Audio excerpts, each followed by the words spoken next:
Whoa, where am I? What is this thing I'm hooked up to? Ew, who's that? Hello, Orange.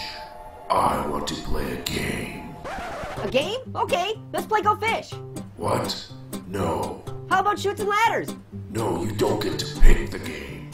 Why not? That's not how this works. Why? Because, now just listen. Why? Because I said so. Okay, geez, who cracked in your cornflake? Alright, now, Orange. So far, you've made a living annoying people. Society would call you a nuisance. I would call you an abomination. Yeah, and I'd call you Clownface. What? You look like somebody smeared mashed potatoes on a mime. That's enough. You're kind of emo, aren't you? No, I'm not emo. You're an emo clown. Listen, the device you are attached to is a death trap. It's hooked up to a timer. If you do not locate the key in time, you will. You mean this key right here? What the? Where did you get that? I don't know.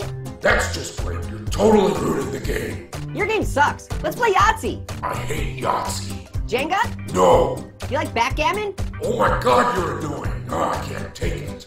That's it. I'm moving on to Eggplant. Whoa, it's Barney. Yeah, dude, I'm not Barney. Hello, Eggplant. Hey, Barney. Can I teach you a song? No. Hey, I'm not Barney. Dude, is this part of the torture or what? Look, this is not how this usually I'm happens. an orange, that's a key. There's an emo clown on TV. Do I look like a giant purple dinosaur? I'm an eggplant. You look like a potato with bad circulation. I swear to God, I'm so done with this crap. Why did I think this was a good idea? Hey, I'm an orange. You're not me. Jigsaw has to take a pee. Shut up! Hey, potato. What? Death trap. Huh? Aw, poor potato. He never saw that one coming. How do I get out of here?